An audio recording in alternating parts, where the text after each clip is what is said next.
Wait, so you don't need IQ to implement your skill, or that just No, that's two whatever? separate things. Oh no, that's not. No, Oh, so Because implementing your you skill, the need way you implement your no, skill is not a form of IQ. no. But you niggas was just saying how you take difficult shots, Jordan's but now, all Jordan's right, bro. You right. Yeah, right, bro. Yeah. Jordan's ability to palm a ball and maneuver in the sky is not high IQ. It's athleticism. It's natural ability. He's not really think. He even tells you he doesn't even think about it. He's not even And thinking. they It's a both are reaction. students of the It game. kind of tells you. It kind of tells you this. Well, I'm not going No, to disrespect the NBA like that. The no. NBA is not. It was not dominated Again, by two men that were okay. low IQ players. To That show just to show NBA to ain't show better oh than wait that. oh I'm wait sorry. to show you how low of an Fuck out IQ of here. Michael Jordan to show you how low of an IQ Kobe and Michael Jordan had on offense. You really think Kobe designed his fadeaway so he can take contested shots? Is that smart? That you're gonna challenge yourself to take bad shots so that you can at least know to make them. That's not high IQ, so that's bad basketball. That's just called Kobe being Kobe. You don't practice taking bad Sometimes you shots got to to. take a bunch of bad shots. Contested shot. Well, Johnny, watching basketball, contested shot is not just the sole responsibility of the offensive player. Sometimes the defender plays great defense. He still has to be in your fucking face. The defense can But be I'm not his going to man disrespect the too. defender though. I'm not going to be like, No, Defense oh, can be because I'm not going to be like, oh, no, because the defense played good, he was but you at don't. low IQ because the shot was contested. I'm not But going you to be don't. that disingenuous. But that's what I'm trying to explain to you. There's no play designed to have a contested shot. So if you're taking a contested shot a lot, that means you're low IQ. I think you're selective with the context you want to use, brother. Nah, That's but not Like but but I'm going to context, use bro. No, I There's no think that you're is just there's trying to context. no remove the play. context of Kobe taking a bunch of bad shots. He's I don't not draw taking just no one or running. two a I don't game. No, draw I'm actually adding context. You need to remove and add it. Y'all need to look up these words, bro. sturdy. Yeah. I do not draw up a running play that doesn't open up a hole. That means I have to Hey, design Johnny, please something stop talking for football. I have to Please because stop talking y'all don't football. talk because y'all don't know plays in basketball. We know offensive basketball. We know football. It's easier to explain that to you. There is Hey, not a Johnny. play designed by the triangle offense that says, you know what, Kobe, here's your isolation contested shot. Go ahead now. We gave it to you. No. Every That's why. shot. That's why it's That's what I'm selective, saying. Johnny. That's what I'm That's what I'm saying. Every saying. shot is created That's to how get an basketball open works. shot. Everything don't go according to plan. So y'all that's why I taking away said, from the well, never defense, mind, bro. man. We going to circles. And You right, bro. that's why I You right. said the going outside of the offense isn't your IQ, it's your It's skill and ability. skill. Because as soon as you don't have that, you are no longer effective unless you but we're know how to saying, play with a Okay, we're I get it. saying, ball. I get it now. I get it but now. we're The saying, way you use your Johnny, skill is not IQ, Johnny, but for certain things it is. Jordan won Got that it. no, kryptonite that No, hey it's not. Johnny, off of IQ. Johnny, Uh-huh. Off of but based IQ. off, but again, those things are based off your personnel. Again, if I got a player that is dynamic like a McCafferty or a Alvin Kamara, I'm okay getting him in a one-on-one situation with the linebacker because he's that skilled. So I'm going to draw up a play for that to happen. When Yes, somebody has a less, but and hold but on, but let me finish. Let me uh-huh. finish. Somebody that is less of a running back, I may not draw up that play because I don't think he can beat that one-on-one coverage like a Kobe can, a LeBron can, and those type of players. That's my point. You Johnny. know, versus that linebacker, you're going to get the open man.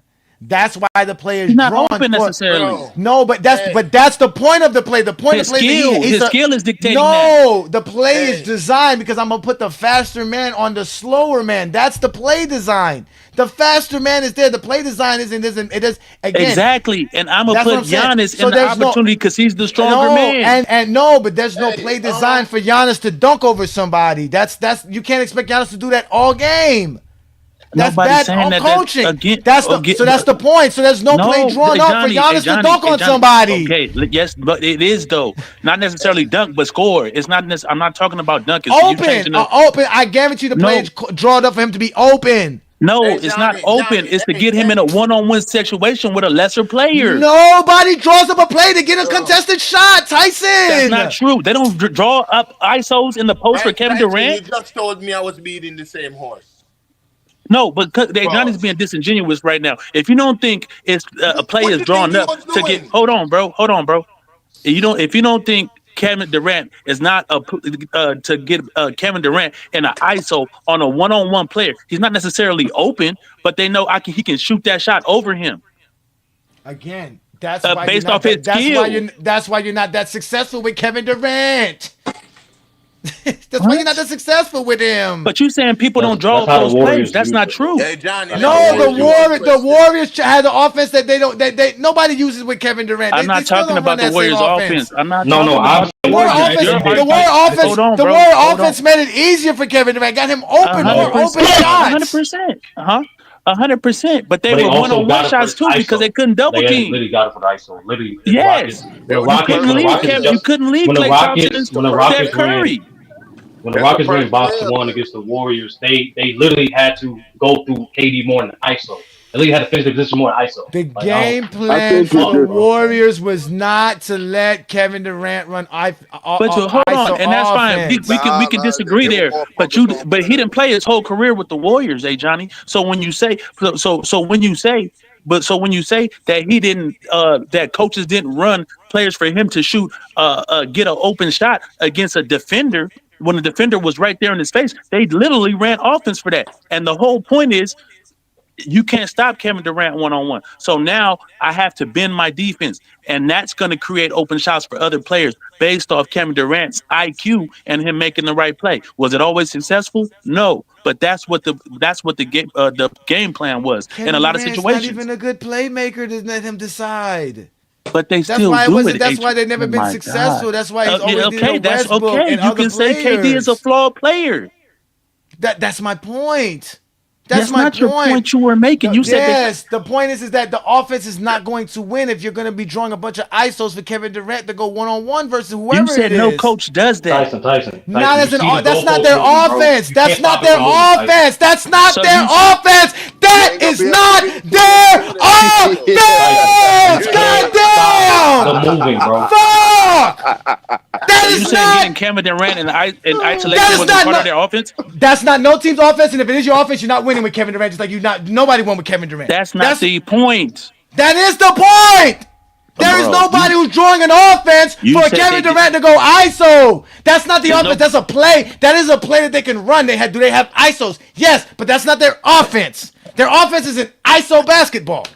That's not winning basketball. Especially in today's league. Okay, bro. If you don't think Chicago's Bulls offense wasn't to get Jordan and on the blocks against the player one-on-one. It wasn't. Phil Jackson said it specifically, Jordan. It was very easy to stop you this way. We can't run an offense like this. It's easy to stop you. Well, why they didn't? They ran a triangle. The whole reason. I understand in the fourth quarter, Jordan in the post, triangle offense moving around him. Jordan in the post, triangle offense moving around him, making it hard to guard Jordan. Correct. The whole point of us calling them bad or low IQ players is because they don't play in the system with their team. The offense requires a post player. The offense requires a post player, whether it's Jordan, Wennington. Doing the same shit, Tyson. The triangle offense. The triangle offense is predicated on having a post player and players moving. I agree. You can run the triangle without Michael. All right, Tyson, you can't let go of point. And they did in '94. Just like you just said. And they were 14th in offense. Yes, because you just lost a 30-point per game score. But you said he did. You said, "Oh my God!" You said they had to win despite that. They won. No, I told you they could have won with him averaging 25, not taking away Jordan. They could still win with Jordan scoring 25 points per game. That's what I said. I'm not telling you that a 20-point per game doesn't make your offense better. Jordan's a 25 point per game scorer easily. He's only a 30-point per game scorer because he's a 20-shot per game taker. He's taking 20 shots per game. There's no offense that requires that. No offense. Again, they didn't need him to score those 5 extra points for them to win those championships. I get we're going in circles. Y'all keep saying that like it didn't happen. Like y'all keep saying that hypothetical like it didn't happen. His whole prime. Right. So you can say that. With LeBron next to D Wade and Chris Bosh, it's not God damn. required for LeBron James to have 10 assists and 25 points and 10 You're rebounds. talking about something different. You're comparing apples to Again, oranges. again. Tyson, don't use common sense, bro. It's LeBron not gonna James get you has far. won championships being the guy who takes a bunch of shots or the guy who doesn't take a bunch of shots.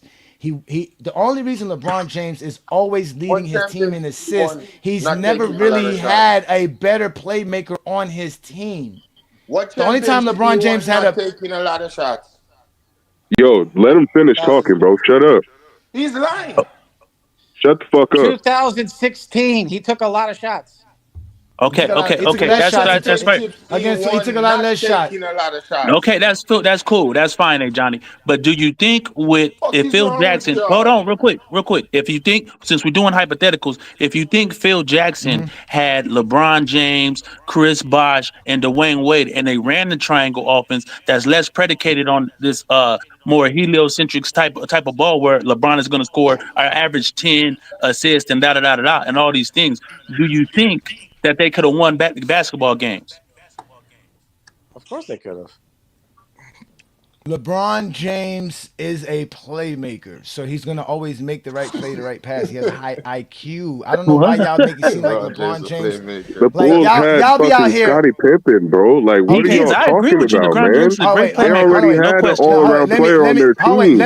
Who the Let me help Lakers y'all had? understand. Let me help y'all understand this. All right, LeBron James's 20 field goal attempt seasons were one of his Y'all most can't losing debate me on seasons in Kobe. NBA history.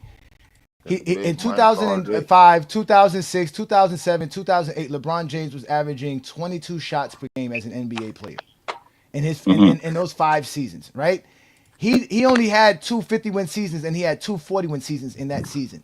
He won a championship with Miami in 2013, taking less than 18 shots per game. That was the least amount of shots he's taken since his rookie season before that. So yes, he took less shots to win a championship in 2013. LeBron James took 22 shots per game in 2023. How did the Lakers look in 2023? They barely made the playoffs at the end of the year. Again, LeBron James plays the game of basketball the way the game is made to be played. He just always has to be the main scorer, and he's just a great scorer, so he's going to get shots up. Nobody's telling you, don't take your shots. I don't care if Kobe's taking 18, 19, 17 shots, 20 shots per game. That's not what I'm telling y'all.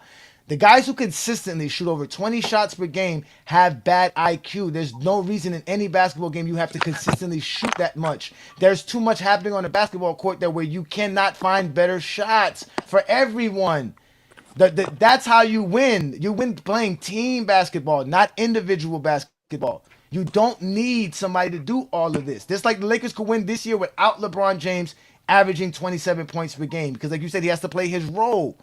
But that's the point. You have guys, anybody can score.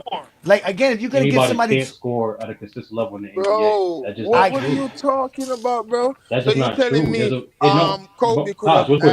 Pause averaged real quick. less than 29. Kobe could have averaged 28 Nah, points bro. and No, won with Paul Gasol? hey Yeah. Johnny, it's this simple, bro. Hey Johnny, it's this simple, bro. These players Huh? play a role. And These did you players know play a that role. Shaq hated Ken This Tyson? You've simple, been bro. talking, bro. Did you know Shaq hated the triangle more than Hey Kobe? Tyson, that's right. No, he Did you didn't. know that No, he Shaq didn't. I never hated the argued that he did. triangle What are you talking more about? than Kobe? Shaq didn't hate the triangle offense at all. You all right? Then you don't know shit. You don't Why are you know talking shit to me? what you talking about. Nah, Y'all nah, don't know Posh, shit what posh, you talking posh. about. When did Have a when good did day. when did Y'all when don't did know Shaq shit what y'all know. when did What? Shaq say that he didn't like the triangle offense? When did he say that? Phil said that. When Nigga, did Phil say it? When did Kobe Phil called say it? Tex. But hey, listen to me. Uh huh. Kobe called Tex Uh huh. Winner before Tex Winner even came to the Lakers Uh huh. and was asking him about the triangle Why was he doing that? because he loved the triangle offense. He saw it as the best offense because he's a student of the game. So He why did Phil loves the Jackson say? offense. So He why did sees it. Phil Jackson So say? Why before did why did Phil Jackson say Kobe was the worst player on the team and didn't want to flow with the team when he left the when Lakers did in '05? when did Phil Jackson say that? He In put his that in his book? book in '05. Yes. Okay, in his book. You see, Yes. when niggas want their whatever whatever reason. but hey, Johnny, that's not a bad thing because play every most superstar players they modify the offense to their liking. With Shaq, For example, with, with Shaq, right? with Shaq Shaq, we're a Shaq good team. broke Kobe, we're a championship team. Shaq You broke feel out of me? the triangle Phil Jackson offense. A lot of also people don't told Kobe. Go fuck it. ahead, Sturdy. Go ahead, Sturdy. Fuck it, bro. Shaq broke out of the triangle offense. But the reason why he did that is to from hit, and this is from B Shaw and D Scott words. From his perspective, he believed he didn't need an extra cut to get the ball in the spot that he likes it. So, and that's not a bad thing. I'm not gonna say Shaq is a low IQ player because he's breaking out of the triangle. No, it just me personally, Johnny, I'm gonna look at what is he doing and what is the intent of him breaking out of the system and what is the result, because the result of you doing that does matter. And so for Shaq case, people didn't complain about him breaking out the triangle because when he did get those touch ups, he kept scoring at will. So that's just what that is, bro. Never, I get you saying for the never heard caveat. Shaq I outside don't the hold. offense. Never. That's cool. I would drop. That's cool. I would drop the fucking proof of the test. I know testimonies are selective on this platform. I'll drop it later. But No, drop the it point now. is, Drop it now. I want to hear Brian Shaw's words. I want to hear these Laker fans, Laker players saying Shaq wasn't running the triangle. I would love who to hear said this. Shaq? Who said? Who did I say that? Did I You say said Shaq he didn't was, run triangle? you said he was running. He said he was playing outside of it. I said he I've broke never outside heard of the that. triangle. That's why I did. Never, Let's never just say heard you of learned that. something. Never heard of But Shaq having I any know. problem. Phil had never had no issues with Shaq ever. The 5 years he coached the Lakers, he had no problem with Shaq. Even Shaq being out of shape and Shaq coming in out of shape never bothered Phil Jackson. And that's another thing Never. too. Y'all gotta stop. Y'all Phil gotta stop had to take depicting. Kobe the Y'all gotta stop. scoring. Y'all gotta. Y'all gotta. Sturdy, my Yeah. show got canceled because I showed Phil Jackson saying Oh this my shit, bro. God. My show No, got your show. clipped Yeah. because I showed a clip from a Y'all are fucking copyright liars. from Shaq's Y'all are documentary fucking liars. where Phil Jackson said, yeah, I didn't mind Shaq doing these things because I knew Shaq would be ready for the playoffs. And I used to give Shaq time off. Shaq even said he was upset with But he Stan Van wasn't. Gundy Phil Jackson beat the because shit out of him. Tim Duncan beat the shit Nigga, out of you him need to in just stop talking, bro. 2003. Yo, pause, God bro. damn, like Calm you just down, rambling Johnny. on about this Kobe shit, nigga. Fuck. first off, Calm down. Kobe lost Nigga, in who is you 2003, think you Posh King. talking to? Posh, Kobe lost the series in 2003. He was jacking up a bunch of shots while Shaq was dominating. Those are the facts, sir. No, I'm not stupid. I'm a Johnny the Exposer, and you're getting exposed by the Exposer right now because it's Kobe's fault that the Lakers lost in 2003. Yes. Are you 2000. crazy? I'm not crazy. 2004. I can go show you the 2004. games where Kobe's out there taking 30-something shots per game to score 30 points while Shaq is out here averaging 30 points per game and only taking less than 20 shots per game. I can show it to Y'all you. niggas seriously don't 2004 is the same. 2004 is the same shit, Sturdy. Go look up the 2000. Listen, I'm Sturdy. I'm telling you this because Herm gave me this. This came from Herman Hollywood. Herm came here talking about 2003. When we went to go look up the numbers and started games, what was going on, it was Kobe versus the Spurs that was costing the Lakers that series. It was Kobe playing outside of the offense. It was Kobe thinking it was his team. It was Kobe thinking he was the number one option when he wasn't. And that's why they lost that series. And then they lost 04 even on top. That's why they went and got Gary Payton and those guys to help with that offense that Kobe was fucking up. I gotta be fair, Johnny, bro. I can't. When even it comes to answer that. describing why Gary teams Payton. win or lose, you get selective on the context. That's not like I get it. That was one of the reasons why, but there's other reasons why they lost that series. And I went back to say that too with the Kobe Bryant Phil Jackson shit. Phil Jackson not absolved from his departure for the Lakers. Like we gotta stop pretending the reason why he left the Lakers was only Kobe. That's not true. Like I get it, Kobe had his faults. Like y'all gotta tell the whole story, bro. Like I can't just tell one part. It was Like, Kobe, bro. It was Kobe. So Phil Jackson to have no. Phil Jackson to have no. He wasn't beat with the front office. Tell the people right now he had no problem with the front office. Say it. That's because the front office was protecting Kobe, nigga. They fucking traded Shaq because they wanted Kobe. Why do you think they had an issue with them niggas? That was It's Phil because Jackson. Phil Jackson said, Yes, Phil Okay, we gonna Jackson, lie. yeah, he Okay. said that he told them don't trade Shaq. He told them don't trade Shaq. He told them don't trade Shaq. No, that's the reason why he left. Y'all saying that's the reason why he left. Nigga, Yes, he oh my left. God, bro. We're literally telling you to your face it was because of No, Kobe. You're trying to dress it y'all up pushing the and split propaganda. hairs, nigga. Y'all pushing At the end of the propaganda. day, it was all because of him. Y'all pushing propaganda. You would keep Fuck. Shaq over No, Kobe you're trying to at be a that juncture in revisionist, their nigga. That's career? what you're trying to do. No, nigga, I'm Johnny, telling the can you whole fucking answer that? story. The fuck wrong with There's y'all, no Johnny, bro? whole you would story, choose nigga. Shaq Y'all over niggas doing Kobe? some weird shit. Nobody's doing any Y'all would weird choose Shaq shit. The only over one doing Kobe? weird shit The here fuck is you talking you. about? You have this Kobe stain David, on drop you your here, balls before you talking talk to a about how nigga, bro. Kobe this, These Kobe niggas, that. bro, like Sturdy, this Kobe shit, was a that shit weird defensive sturdy, as player fuck, bro. You who made can't tell a sturdy, all of story the for one team side, shots, sturdy, bro. make all of the sturdy, That's shots. fucking lies. sturdy. You really think the Lakers fired Phil Jackson because they thought he did a bad job? I know for a fact Kobe was not the only reason why Phil Jackson left. Okay, I'm not asking you that. Why did Phil That's Jackson my leave the only Lakers? statement. That's my only statement. Why did he leave the Lakers outside of Kobe? Outside of Kobe, he was having issues with the front office, in particular with what's the motherfucking name? He used to play in the Lakers. I think it was Rambis. Jerry West. No, Jerry not West. West. It wasn't West. It was West no, Rambis and West and Phil had Who, problems Rambis? too. I didn't say Rambis? West West. Kurt I didn't say Rambis? West. Kurt Rambis? Rambis, West yeah. left from Rambis and 2002. there's another motherfucking name, another white dude name. Bro, He played on Lakers too. the fall, They were the having fall. problems with Phil. Phil said in his book that it wasn't just the issue between him and Kobe. He was also having disputes between the front office, not from contract extensions to different leverages, and he wanted other things for within the Lakers as well. They want to give it to him. That was all the reasons why Phil Jackson left. Because if for example, if this nigga had such a fucking problem with Kobe, why the fuck he came back to the Lakers? The fuck? If it He was just chose Kobe. Kobe over LeBron because LeBron Hey Johnny, can he you answer that wanted him question? You know to what? Hey You know Johnny, can what? you answer that Yes, question? yes. I'm gonna answer that question because he had no fucking problem with the Lakers, and the Lakers told him Kobe is ready for you, and he's gonna come to you and apologize for you to come back. That's why he came back because Kobe apologized. That's why he came back. They had no problem with the Lakers front office. He had none. The problem he had with the Lakers front office was how they were treating Shaq. He didn't like that. He kept telling them, "You don't trade Shaq." No franchise ever recovers from trading away a player like Shaq. That's what he said, There we word go. There for we go. word.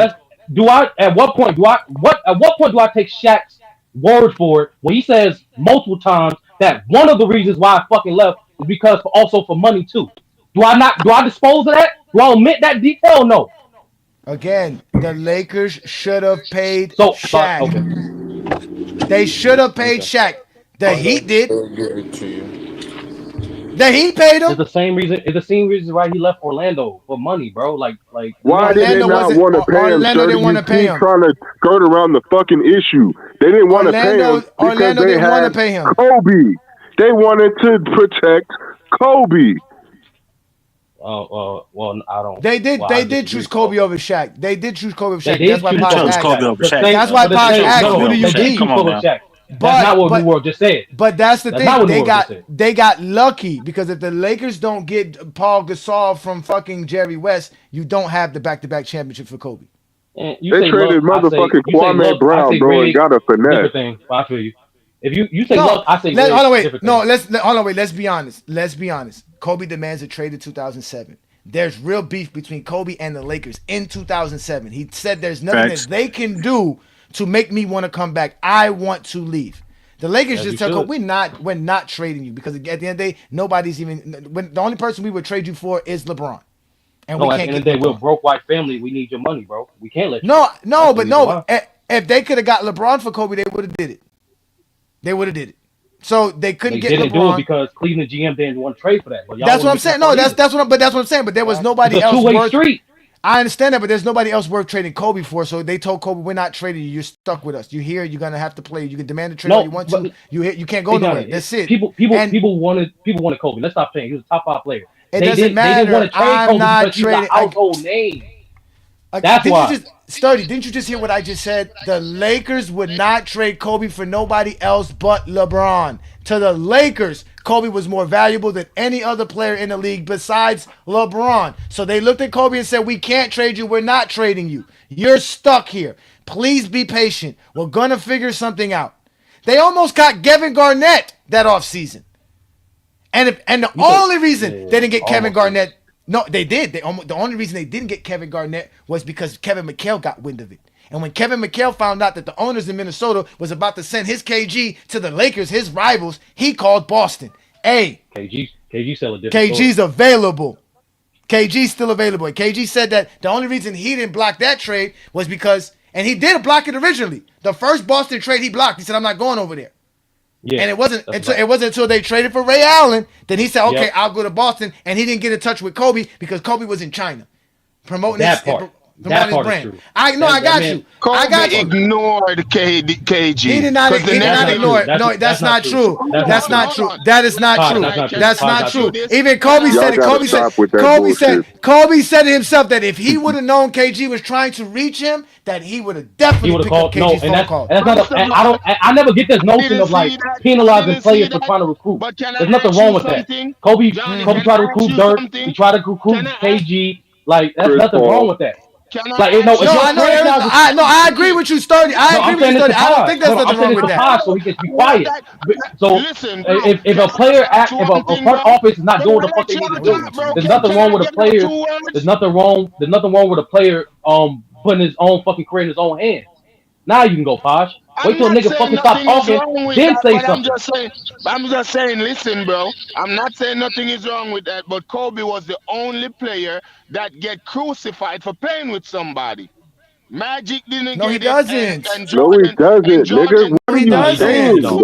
Nobody doesn't. You're just fucking lying. With Shaq, y'all don't crucify him for playing with Shaq? No, he's not the only one. He's not the only one. Not the only one. They crucified KD. They crucified KD. They crucified LeBron. Niggas crucified Kyrie. Like, bro, it's the teammate shit is corny. At that time with the Shaq thing, Kobe didn't want that narrative again. Kobe got 5 championships. Kobe got 5 championships in GOAT James Kingdom. I don't know what you're talking about. Posh. Kobe has 5 championships in GOAT James Kingdom. Listen, Posh, before you speak and ill-advise yourself and say something that doesn't exist in GOAT James Kingdom, bitch. Kobe has 5 championships in GOAT James Kingdom. So stop bringing that bullshit over here. That's a fact. That's a fact. Because the other day when we were talking best at 26, those 3 championships, he was a this, he was a that. But okay. He was a sidekick. He was. Crazy. He was. When we have these conversations, we add context. I got this. We are not like you who discredit side rings. We don't discredit sidekick rings. You may discredit sidekick rings. That's why Kobe still has 5 rings, even though 3 of them it was a sidekick. Because we don't discredit winning. You do. Scotty still has 6 championships. Right. If you have a championship, you're a champion. You are Randy Brown, you're a champion. If you're Chalmers, you're a champion. If you're JJ Barrera, you're a champion. If you're fucking Isaiah Joe, you're a champion. Bro, y'all don't want to debate basketball, bro. Y'all don't discredit Kobe's rings, but y'all do put a caveat on his production. That's literally what y'all do. No, his production is what it is. Kobe's production is what it is. On it. Listen, Johnny, there's no caveat. You put a caveat on it. No, nigga. What's the caveat? What's the caveat? What's the caveat? When Mac Def, I'm about to tell you right now. When Mac Def was on the stream telling y'all the Kobe Bryant production, telling you what he achieved as an individual player, what was y'all retort? Y'all gave the caveat, well, he was a second option. That is taxing the nigga for being a second option. But that's not taxing. That's applying facts. Again.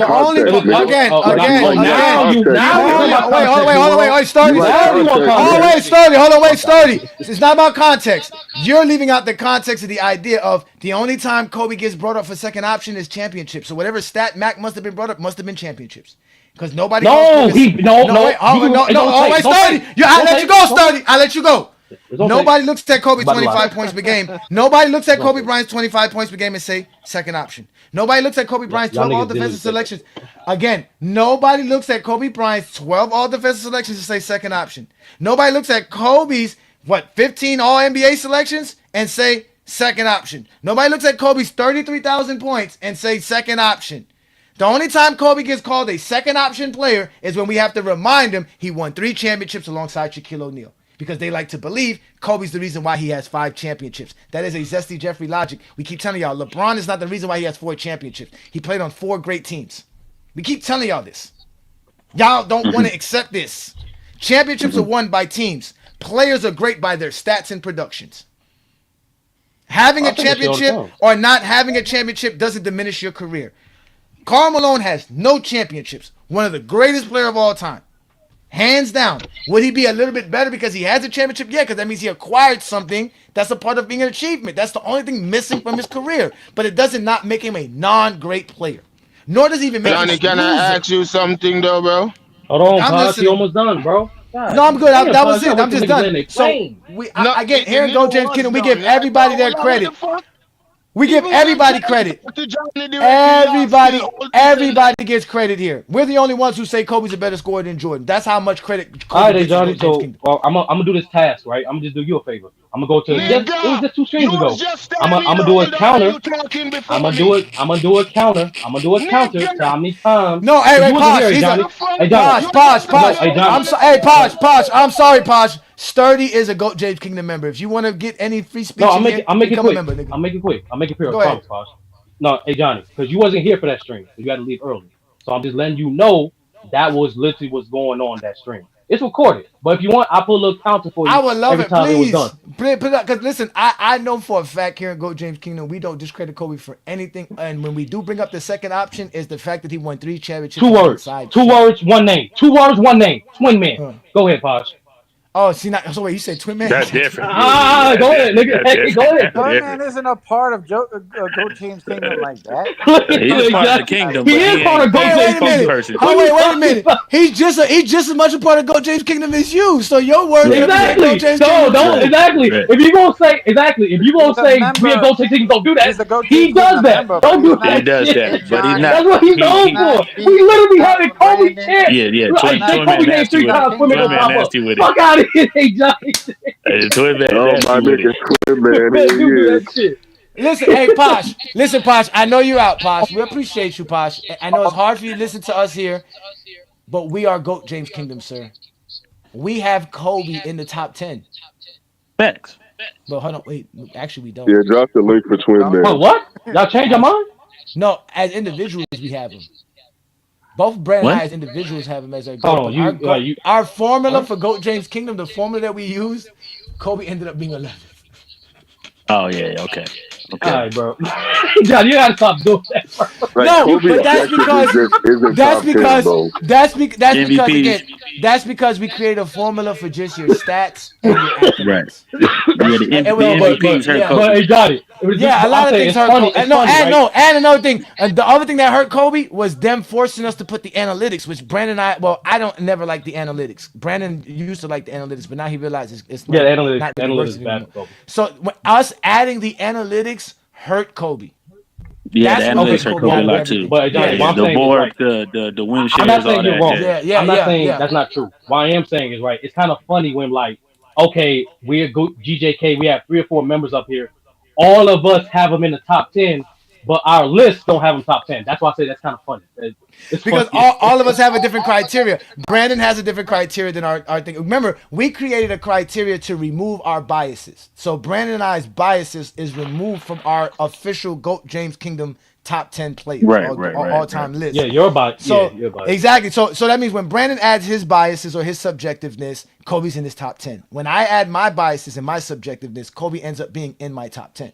So and the reason that is because I can't find a way to measure records. Again, Kobe's 81 points is not included in our criteria. We don't have wait, hold on. Records is easy. Do the same thing.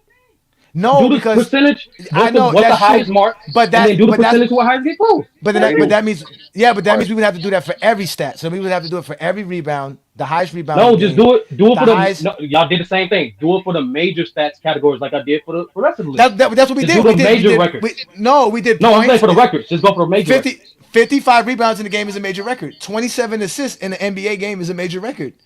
What's the most steals in the NBA game? 12. Who's that? Scott Skiles? I know. I think Scott Skiles has 20. High with AI. 30. No, Scott Skiles got the most assists. 30. He got 30. Assists. Yeah, 30. See, that's what I'm saying. All of that would have to be. Yeah. Now, would that help Kobe? It might help Kobe, but like I said, it could hurt him because Kobe doesn't have the highest games and steals and blocks and assists. So all of that has to count on top of that. That's what I'm saying. Single games is part of your greatness, though. That's why I'm saying like it is part of your greatness. Look, you know you're a zesty Jeffrey. You know you're a zesty Jeffrey when you say stop using criterias. You know you're a zesty Jeffrey when you tell somebody stop using criteria. Like players' legacy are literally built off certain single game performances. But like I know that, but that's what I'm saying. So that's what, but that's why I was saying. The fact is that Brandon figured out a way to truly measure greatness in the aspect of our formula. So like I said, we were able to figure out how to truly measure greatness through the stats and the accolades. We really know how to do that. Now, can we add extra stats? Yes, it's just more data and more calculations that we would have to put in there to make it work. But like I said, even with that, I don't think it helps Kobe too much. He'll probably still be somewhere between the 8 to 10, 8 to 11 range. It might knock him ahead of, because the people that are ahead of him, if I'm correct, was Magic, Akeem, Shaq, and if I'm correct, I do think it was Bird. That was Bird, 10. Yeah. Bird was 10. Duncan. Yeah, because I remember. No, for you, it was weird. Like Dr. J, when y'all changed the formula, Dr. J was right behind Kobe, and he caught Kobe on the second list. That's what happened. Yeah. So it was Dr. J was a part of it. So it was Magic, Shaq, Dr. J, and Bird that end up passing Kobe to be in the top 10 because Duncan was 6. Last thing I'm gonna do, but y'all should also include free throws because I had to accept this too. Free throws is a central part of basketball. You gotta include that. That's literally a fundamental aspect of basketball. The reason you include free throws it would give a disadvantage to big men. No, but it is a disadvantage to big man, but at the same time, it's everyone has to do it. So it is like, you know what I'm saying? It's literally a fundamental part of the game. That's how I see it. Say that again, Brandon. Free throws are included in the points. So it's included in the points. That's true. But let's let Twin Man defend himself, and then we'll let 2 cents in, and we gotta get up out of here. We have been going way too long because. Hey, appreciate you, brother, man. Good conversation. I can't stand you, Discorders. You damn Discorders. Y'all have a good one. Salute, I'm way more than Discord, bro. I'm all over the place. I need. My appreciate you. Hey, appreciate you, Tyson. Have a great weekend, brother. Appreciate you, man. Go ahead, Twin Man. I've been in the class minding my business. Why is my name being called? What did I do? Because they say because Johnny made a false statement. He said we at GJK don't hate on Kobe, and I said 2 words, 1 name, Twin Man. That's how your name got brought up. I don't hate on Kobe. Telling the truth about Kobe Bryant's career is not hate. The truth is you don't represent GOAT James Kingdom. You're just a part of GOAT James Kingdom. You don't really represent GOAT James Kingdom. That's the problem right there. He's trying to make you a full representative of GOAT James Kingdom. And if he's he asked you a question.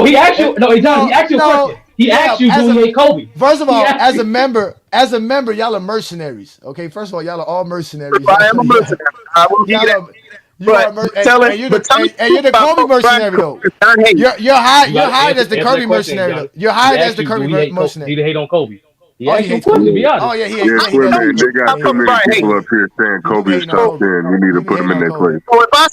So if I sit here and say LeBron James tops Kobe in every statistical category, anything you can think of on the basketball court, LeBron James does better than Kobe. Is that hating on Kobe? No, but Twin Man, when you say Kobe Bryant doesn't have a case to be top 10, that's hating on Kobe. That's hating on Kobe. That's hating on Kobe. He does have a case. He has a case. He has a case. He has a case. He has a case. He has a case. No, he doesn't. No.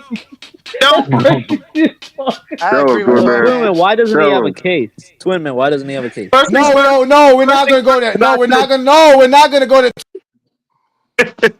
Go James Kingdom member. We've heard you. We didn't even know how to summons you. All we got to do is say Kobe top 10, Kobe top 10, Kobe top 10, and you appear like a genie out of a bottle. So we already know that. Let's get 2 cents in. Right, Let's my get head two starts cents hurting in. on right. I need to come up here and dispel nonsense. Let's get 2 cents in here. 2 cents. Welcome to Goat James Kingdom. I'm quite sure this is the first time we've seen you here. The Yeah. show went on. We are all over the place. Whatever you heard, whatever you want to discuss, go ahead and say what you have to say, please. Yeah, I'm gonna make mine short and sweet, man. Yeah, you 5 hours in. Y'all 5 hours in, but man, you hurting some feelings. Talking about Goat James. You got a whole channel, bro. Oh my God. But hey, let me say this. Hey, listen, let me say this. Here's what people don't understand. When you say something about Kobe, I'm like, we're not discrediting it. They was trying to make you defend something you didn't say. It's a reason why in a graduation class, you got a valedictorian, you got a salutatorian. Okay, if I graduate, all these people graduated. I'm not discrediting their diploma, but guess what? You did not. You are not valedictorian. Just like we were talking about Shaq, those 3 championships, he was the man and he was the sidekick, and that is factual. That does not negate what Kobe did. Fact of the matter, he was at that time. What he did afterwards, I get you. But I just wanted to say that, man. I'm glad I found this channel. Man, I saw Kurt and all them guys in here. Oh, they cried. But go ahead.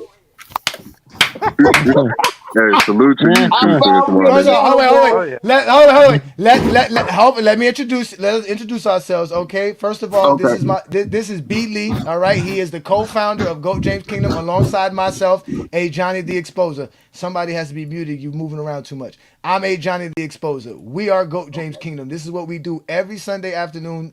12 Eastern, noon Eastern, right here. We talk the GOAT basketball and we have fun. As you can see, we even go live on Friday nights. You must be known because as soon as you popped up, CJ, who's a part of the Pull Out podcast, said your name. He must already know who you are. And Yeah. Posh King over here, who's also at the Pull Out podcast, said the same thing. Is this the company you keep? Yes, we keep real basketball fans over here that watch the game, whether Kobe Bryant or Michael Jordan are playing or not. Whether LeBron is playing or not, we're still watching basketball because we're real basketball fans. So we want to welcome you, 2 cents. Make sure you subscribe to our channel, hit the like button, hit that ring notification so that you know exactly when we go live. We even do TikTok lives as well. We're all over the place. Welcome to Goat James Kingdom. Let's let Solo 50K go, and then we can get up out of here because he was patient enough to step up as well. What up, Solo 50K? Say before we go. Hold on, wait. Let me get Solo in it. So go ahead, Solo. I had to mute you because you had noise, but you can go ahead now. Go ahead, brother. I said, what up, GJK? Yo, thanks for having me. I've been watching you and B Lee's videos, like in debates. So I just came here to join in for the first time. That's all. Nah, we appreciate you. I mean, you're kind of late. We're usually done by now. I actually kept the show going longer than normal. But again, this is what we do. If we let what's his name, Creamers Pro see this, he's gonna be like, they were live for 5 hours on Sunday. Those guys were live for 5 hours on Sunday. LeBron fans, LeBron fans. It's crazy. Like that guy is such a hater. Hey, one thing to say before I leave. I just want to sit here and say, John, if you not, I know you ain't up here, John, but I just want to let you know. I heard what you said earlier about my Knicks talking. I just want to let you know we done bust the Bulls ass, we done bust the Heat ass, and we gonna bust the Heat ass again on Monday. You know what? Hey, all I know is y'all ain't nobody care about that. Get your ass up out of here. Nobody care about that shit. Get up out of here with your bum ass Knicks. Y'all ain't busting our ass. Hey, Johnny, the Lakers better beat the Knicks. I can tell you this right now. You Laker fans, you better fucking beat the Knicks. Because I'm tired of the Knicks. I'm tired of Twin Man and his goddamn Knicks, man. I'm tired of this shit. And don't wait, because we're gonna beat them tomorrow night. So we're gonna actually do a live tomorrow night. We're gonna do a whole live. So don't be running, Twin Man. Don't be running. Oh, I'm gonna be there. You better be here, Twin. Look at this, y'all. Look who's in the comments feeling happy about himself. Look at this. Oh my God, you Zesty Jeffries or something else, man. We don't care about you, Zesty Jeffries. None of you guys can do what we do. So again, if you guys like the content that we do here at Goat James Kingdom, like I told y'all, hit that like button, hit that subscribe button. Don't be afraid to become a member of the channel because Brandon and I are going to continue to give you guys great content like we do all the time right here on Goat James Kingdom. There is no place like GJK. If you want to have the exposure on a one-on-one situation, pause.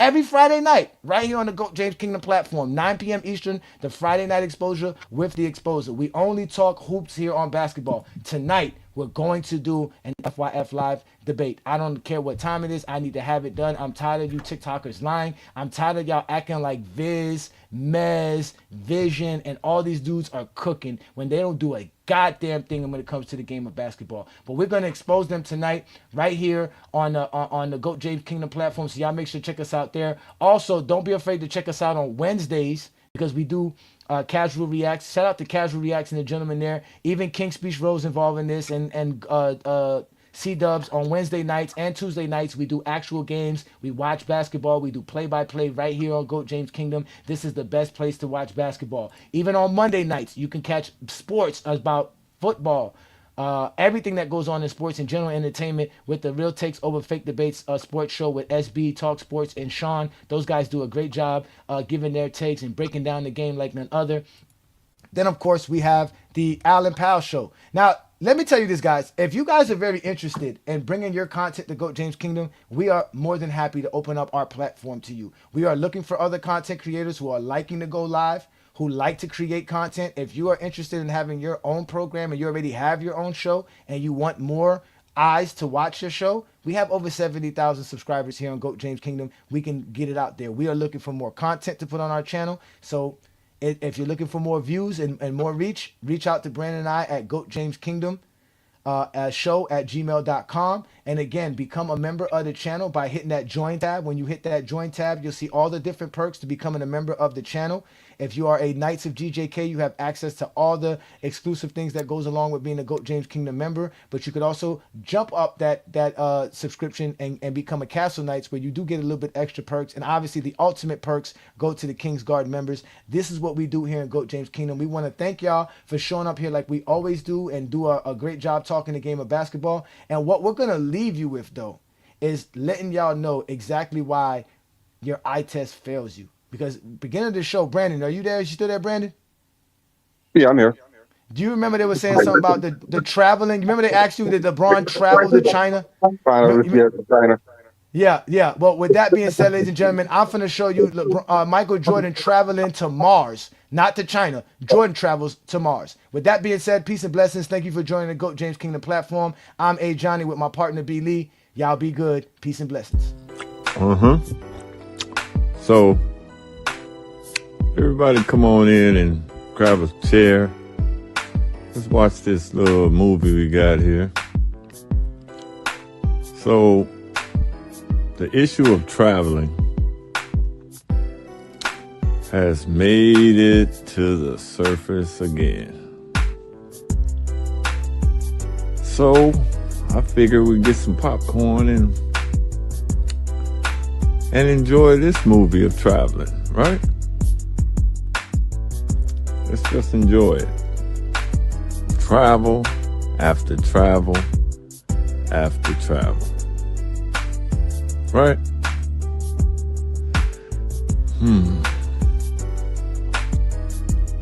Every time. The question to me is, how long do you watch tape and never try to fix that? Like, how do you watch videotape of the game and never notice you travel? You lift your pivot foot damn near every time you move. Man, change the music, man. Let's just... Because imagine the outcome. Imagine if all these calls were made against MJ. Imagine the altering outcomes of all these games. MJ will go into depression. Have you ever seen an MJ fan point out something MJ did wrong? Pivot. Pick it up.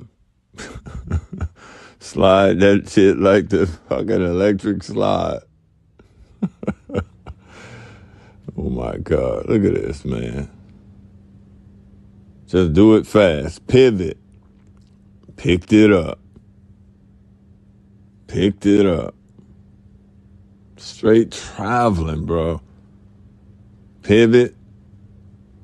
Oh, you didn't see it? Okay. Pivot. Pick it up. Pick it up. Referees be standing right there looking. Every time.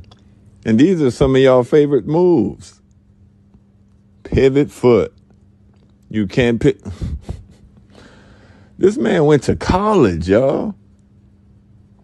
He went to college. Yo, that's crazy. That's crazy. I know Dean Smith didn't teach him this. Pivot foot. Don't pick up the pivot foot before you dribble. Oh my God, this motherfucker. Well, I just checked the records, and GOAT James Kingdom was correct again. Objection overruled. Yo, that's crazy. That's crazy. The league was dead too. We out of here, gentlemen. We out of here. That's crazy. All right, Johnny. All right, we out of here.